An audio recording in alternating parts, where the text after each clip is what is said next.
So I wanted to do a reaction video to Kyle Cook's I Wish It Wasn't True YouTube video. This is the content creator Web Dev Simplified. He makes a bunch of good React tutorials and has a ton of courses teaching how to code. So go check him out. I've spoke with him a couple of times personally. He's a really good guy. So go check him out. But we're going to react to his video where he basically talks about how AI is changing how we learn and changing how we watch content online now. Because if you scroll through YouTube, literally everyone's just talking about AI. All these tech creators who used to do educational content, it's just the newest, latest model, the newest tool that comes out. We're going to talk about pi.dev. We're going to talk about GPT 5.5. It's just kind of depressing. If you want something that's going to depress you, probably a little bit more, but I don't care. Go check out agentsystem.dev. This is the system I've been using in my day-to-day to help me ship faster and more high-quality code. I have a bunch of Claude skills and also an entire IDE I've been using for most of my side project to help me manage multiple projects and kick off different sessions. Go join the waitlist if you're interested. We already have 413 builders who have joined. Sorry about that. Let's just go ahead and check out this video. Notice that it doesn't really matter how far you scroll through YouTube, you pretty much will never find an actual programming tutorial, and all your favorite channels that used to make programming content just seem to be talking about AI or other crap that doesn't even matter. He says AI and all that crap. I think AI is actually important. In fact, all the senior engineers I've been working with who've probably been in the industry longer for me are also embracing AI because they see how fast and how productive it can make you. But let's just go ahead and watch through. And show you analytics from my channel that has nearly 2 million subscribers to show you exactly what I'm talking about and why this is a much bigger problem than it may first look like. To get started, I want to look at a few channels that I think embody this massive shift the most, and that is Theo, Fireship, and Matt Pocock. And essentially, if you go back to some of the older videos on this channel, you scroll back maybe to about a year or so ago, you'll notice that almost all the videos are about programming or programming related content. And for the most part, that's all that you get. But even scrolled back this far, I really only see mostly AI related stuff. But if you get back far enough, you'll see it's a lot of programming related content, which is great. That's what people subscribe to these channels for. Now, if you go to the modern day, every single video, or at least 90% of the videos, is just AI, AI, AI, AI. This new model's better, this new model's better. And it's just all AI, and that's all anyone seems to be talking about. And the reason is because these videos get crazy number of views. I mean, if you look at every single one of these videos, 150,000. I agree. That's all I see on my feed. It's just AI stuff, right? And I wouldn't say it's just because you get a crazy number of views for it. I mean, that is one reason why a lot of people are switching the AI content, and you have new content creators I'm seeing pop up too who are talking about AI and getting a bunch of views. But the real reason is that the old content just doesn't get views. People don't care about the old content. People don't care to go to a content creator to learn how to do React or Jumpstart or Next.js because they can just ask an LLM and the LLM can explain it to them.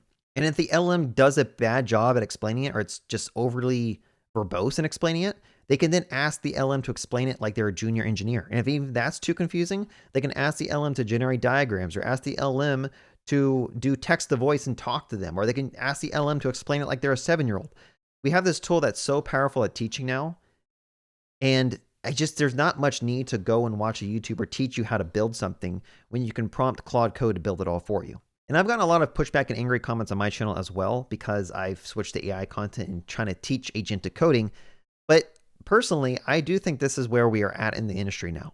These models have gotten so good that if you're not using them, you're actually at a disadvantage. And I use this stuff all the time on my side projects and also on work projects where I work with other senior engineers who have been in the industry even longer than me. And they also embrace AI because they see how efficient this stuff is.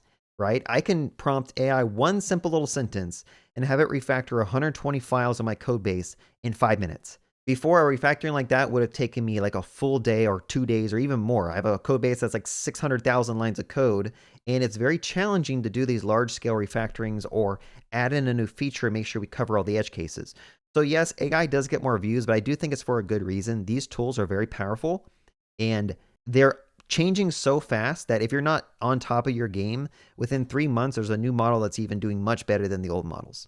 1,000 views, 100,000 views, 75,000 views. Every single one of these AI-related videos performs really well. Same exact thing with Fireship. He's not nearly as bad as someone like Theo is in this particular case, but a lot of his videos have swapped over to talking more about AI as opposed to talking about other content. Now, I give Fireship a little bit of a pass because he's kind of always done news-related content after he swapped away from doing tutorials long ago, but the biggest, I think, shift has been in Matt Pocock. He has some of the best TypeScript videos on all of YouTube, but he doesn't even make TypeScript content anymore, and you wouldn't even know he does TypeScript because even the description of his YouTube channel is just AI, AI, AI. He doesn't even list his TypeScript course anywhere, and every single one of his videos is all about AI now. And again, it's because it's the thing that's popular right now. If you look at these view numbers, he's pulling in 60, 30, 60,000, 200,000 views on a channel with 170,000 subscribers. That's an incredibly good view to subscriber ratio. Now, yeah, I also saw the shift in Matt as well, which I don't blame him. Like I said, like these tools are very good now. AI models are very good. And he has such a huge follower base, and a lot of them are like industry engineers who've been working professionally as engineers in these large companies. And he produces very high quality stuff. Before he's doing high quality TypeScript tutorials, and now he's doing high quality like AI tips. And it seems like everything he does ends up becoming viral for some reason. Like he did like a grill me skill that's completely viral now. It's literally like 2 sentences that ask the LM to ask more questions until like it fully understands what you're trying to build. And so it doesn't matter like what some of these people build, like Theo and Matt, like they'll release something and they're going to get views and they're going to get people to just follow them regardless. Versus people like me, I think people think I'm dumb. So it's just, they're very lucky that they can kind of produce whatever they want and they can get the views that they need. But I also say, Matt, I mean, like who wants to actually learn TypeScript now that the AI agent can write all the code, you know? Channels in the past that used to cover programming related content. And then when like cryptocurrency became really popular, they swapped. Yeah, this is, I would never compare the AI wave to the crypto or the NFT craze. This is something completely different. I mean, there's probably some subsets of AI that feels like a overly hyped, but the things I built using AI and the amount of time I've saved just prompting Claude Code to build stuff, this is not a hype. This is like a game-changing fundamental revolution that I think people need to be part of. So I don't know. But in terms of content creation, yeah, this could be, you know, a certain wave, and maybe after a couple of years, this is going to move on to something else. Over to NFTs when that became popular, and they just kind of shifted with the actual fad of the week and talked about that on their channel. AI is a little bit different because it's not really a fad. It's going to be here forever. We can't really avoid that, and it's something that is definitely shifting how things work in the world. So people that are okay, I'm glad he mentioned that because it is. It's something that's going to be here forever. We're all going to be using AI to code, and it is shifting the way we kind of ship software. Covering it are being watched more because people are interested and curious, how is AI going to change my life? And it's impacting you in every way. So when they see something about AI, they're more intrigued to actually want to watch and learn something about AI, even if it's, you know, not really anything of value in the video. They just want to learn something related to AI. Now, the reason these creators are shifting towards creating AI content is because creating purely programming tutorials is not very profitable at all anymore. Here's just the analytics for the last year of my YouTube channel, and you can see that these are the view numbers per week, and they have been gradually falling just over the last year. You can see just in the last like 6 months, there's been a massive fall off in the number of views for pretty much pure programming content, because that's 99% of the stuff that I make on my main channel, because I think it's really important to be able to learn programming concepts, and that's what I teach. And if you look at the yeah, I can kind of relate to this. Unfortunately, when you're a content creator, you have to make the content, if you want to make a living doing this or you want to make money, you have to make the content that people want to watch. And if people aren't watching TypeScript tutorials or React tutorials, you have no choice but to make AI content. Because if you want to actually stay employed as a content creator and make enough side income to make more than a senior software engineer salary, which is kind of hard to do, like you'd have to be making a ton of videos and you have to basically be Primeagen, Theo, or Web Dev Simplified to make enough money doing content creation and also pitching and marketing your own stuff. For example, that's why I've been marketing my own stuff on my own channel, and people hate it. People hate when you shill your own products. Kyle has 2 million subscribers, and his end of the year profit is $31,000. You know how crazy that is? That's nothing. AdSense pays literally nothing for content creators with 2 million subscribers. Now, I will say that there's other revenues that he's making money off of. Like he has courses. He probably does sponsor videos. Actually, I don't know if he does sponsor videos. But he can make a decent amount of money doing all these other things. But just alone, me sitting here and making a video about something and trying to make a living off of it, it's just not going to work out. And that's why we have to end up shilling our own stuff or shilling and doing sponsor videos or doing the 90-second ad reads. And I don't think people truly understand that, because $31,000, I mean, that's almost like poverty levels in America, right? But it is sad to see it go down. And I mean, like, what is his choices, right? He either has to keep on honing in the people who really want to learn how to code and really want to learn React and TypeScript, or he just has to eventually embrace AI, which I'm assuming Kyle will end up doing at some point. He's going to embrace AI and just make an AI course to teach people how to code doing agentic coding. Like, it's going to happen. There's no way he's not going to do it if he doesn't already have a course for it, you know? the revenue numbers, you can see I made $32,000 last year from the entirety of my YouTube channel ads from ad revenue. And while that is a pretty good number, I mean, $32,000 is a lot of money, that is nowhere close to an actual full-time income. And if I wanted... Sorry to keep interrupting. I will say a lot of people who watch YouTube, they're from other countries, right? They don't understand the cost of living in America. I think Kyle lives in America. I live in America.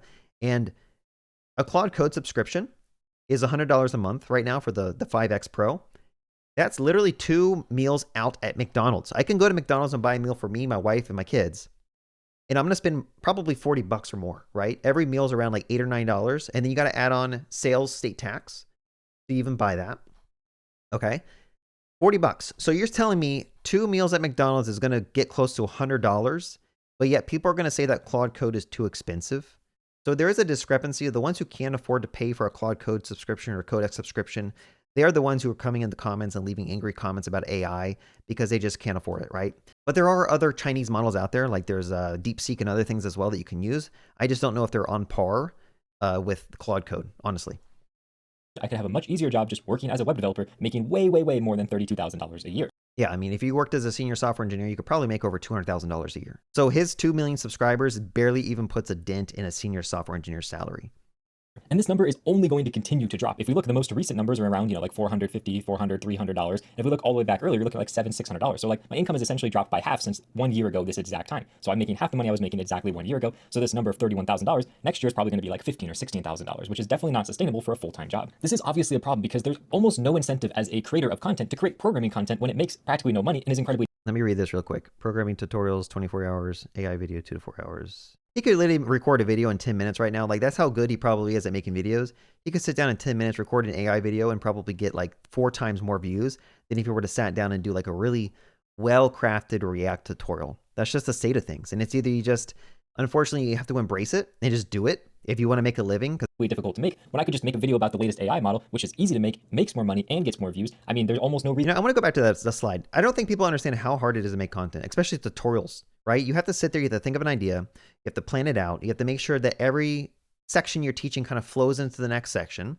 It's well laid out, and then you have to go and you have to edit it, and you have to publish it. And typically there's content that goes around it, like GitHub repo that you have to go and post so people can grab the code and play around with it.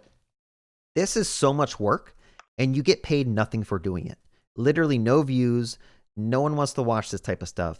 But I could sit down right now and make like a 10-minute reaction video, which I'm kind of doing right now, or I can make a 10-minute AI video talking about GPT 5.5 when it comes out. I could get 4, 5, 6 times more views than a tutorial video. And then I can throw a sponsored video onto that, or I could throw it into promoting something that I'm building. And that's going to also generate a ton more money. So from a money perspective, like, it just makes more sense to make videos on AI at this point. To make when I could just make a video about the latest AI model, which is easy to make, makes more money, and gets more views. I mean, there's almost no reason to make programming content anymore. The only reason I do it is because I find value in it, I find enjoyment in it, and I'm able to make money through other means rather than just YouTube ad revenue. Otherwise, I would have had to quit doing this a long time ago if this was my only source of revenue. Now, part of the huge decline in people watching programming tutorials is not only because they want to learn about AI stuff so they don't have time to do both, but also because AI itself is relatively good at helping you learn concepts, especially if you have a good foundation already. Now, I think there are huge problems with using AI purely as your only learning tool because it's very good at misleading you and telling you that you're right and great, even if you're actually wrong or don't know what you're doing. Yeah, like I mentioned at the beginning, you definitely want to use AI to help learn. It just makes it so much faster. And if you're completely new at something, But it'll be often cautious either leave using things it. out or tell you incorrect information. And it's pretty much impossible to verify that if you don't already know enough to be able to figure out what's wrong and what's not wrong. So AI, while it is really great for helping you fine tune your learning, I think it's a pretty poor substitute for a full, complete learning path. I mean, there's a reason that schools haven't just swapped over to using AI and still have teachers, because you need someone to kind of give you that structured path. And AI is not quite there yet when it comes to that type of learning. It's really more of a supplemental tool, but a lot of people are essentially fully replacing all their learning by just using some form of AI, whether it's ChatGPT, Claude, Anthropic, it doesn't matter what it is. They're swapping over and using AI purely for learning, so they have no need to watch a programming tutorial video because they could just get the AI to give them relatively the same information. Now, another huge problem when it comes to The best advice I can give you, if you're using an LLM to learn web development, you should spend a day going through and reading through like the documentation for whatever framework that you're using. You're using Next.js or Start. Go and read through and have a high level understanding of like how it kind of works, so that you can more easily spot check the code that AI is generating to make sure it's not doing something bad. Same thing with the syntax. If you're writing code in a new language that you're just letting AI generate all the code for, like Python or Node or whatever, JavaScript, go through and make sure you truly understand the syntax and at least the standard library, so you can then spot check the code that AI is generating. You're going to be much more efficient doing agentic coding if you have a good, solid foundation of what's being written. To AI and learning is that AI, they love to just steal content, whether it's books, movies, podcasts, articles on the internet, YouTube videos, it doesn't matter what it is. They steal that content and use it to train their models. And it doesn't matter if you think it's stealing or not, even if it's 100% legal and ethical, that part doesn't matter at all. What matters is that these AI are being trained on the knowledge of people that have given that knowledge out for free or even paid content. They're training on that content, training on someone else's knowledge. And essentially, if AI completely takes over that teaching aspect, there will be no more people like me creating this content for the AI to train on. So the AI will have less and less content going forward to train on, to the point where they will only have AI generated content to train on. Because at this point, so many different blogs and articles are just being generated by AI, and then the AI trains on that data, and then the AI gives you output based on that trained data. So there's just this like feedback loop where as soon as Yeah, I mean, I will say that some people just can't learn from reading, right? Some people want to have an instructor help guide them, and there are certain key things that an instructor has like knowledge on that can help really understand what the student is not understanding, and they can break it down and deliver that knowledge much better than an agent can, at least at this point. Maybe in the future it's going to get better, but I do think there is a human connection part of learning and teaching that is not going to get replaced. You just cannot replace it with AI at this point. one thing is wrong, now it compounds on itself. And this is a problem I think is only going to get worse, because more and more stuff will be generated by AI and less stuff will be generated by humans, because AI makes it so that it's less profitable for someone to actually do that as a career. We've essentially been sucked into this. Yeah, that's the scary part, is AI is making everything much cheaper to do, right? Before, if you wanted a website built, you have to go and find a web developer who has experience to build the website. And now you can prompt base 44 or prompt, Lovable, and it can build you an entire website. And it looks pretty good, right? You can have it load in a design skill and make the UI look nice. You don't even have to hire a designer anymore. You can do all this stuff for super cheap. And that's the scary part, because that's going to end up affecting every single software engineer's salary. It's going to go down. It has to go down. Unless there's a huge drive to build more products and build more software, like supply and demand. If there's not a huge demand for software, now that AI's come out, we have nowhere to go but either fire people or reduce their salaries, because now we can find someone who can do it for cheaper and do it for faster because they're just using Claude code. Or if the models end up becoming way too expensive, that could be another edge of the pendulum that we might swing, where people stop using AI because just using Opus is way too expensive. I burned through $50 of Opus credits for one prompt before. So there is a balancing act that we're still trying to figure out. And if we can't drive the cost down for these AI tools, I think we're going to get into this plateau of we use it maybe for the initial prompt, and then we have to come through manually and fix stuff up with cheaper models. In people's jobs, so they want to learn more about it to hopefully feel less fear in their job. On top of that, AI is something that's much more profitable to talk about and teach, so everyone's swapping from programming tutorials to teaching AI tutorials because it's more profitable and more people are going to view that content. And then on top of that, coding tutorials themselves are being essentially stolen by AI to teach people through the AI, so that way less people are going to the coding tutorials, which means less of them are being made, they're less profitable, and slowly you can see this already. Tons of channels have either swapped entirely to doing AI content, or they've essentially just stopped posting at all because it's not profitable, so why would you spend hours and hours and hours of your free time to make $10 when you could do literally anything else more enjoyable with your free time? All right, there you have it. Go check out Kyle Cook. That was his video. I'll put the link in the description, but he has some really good points. I mean, it is kind of the interesting situation we're at now with AI, and it's not going to go away. It's here to stay. We got to figure out how to pivot and use it. And unfortunately, the need and the drive for learning how to code is, I think, slowly going to go away. There's going to be a lot less people wanting to actually become experts at TypeScript or experts at React or experts at Next.js or experts at whatever, because an AI model can literally just write the code for us now. So I don't know. I'm kind of concerned where this industry is going to go in 3 to 5 years. We're going to have a bunch of people who have no idea how to code. All the seniors are going to basically retire. We'll have a bunch of juniors who just basically prompt Claude code all day. But maybe it'll be fine. Maybe these models will be powerful enough and cheap enough where it makes sense, right? But hope you guys enjoyed the reaction video. I'm going to do more of these because they're low effort, high views. And finally, go check out agentsystem.dev. If you haven't had enough about AI, go check out my AI product I'm building. All right, have a good day and happy coding.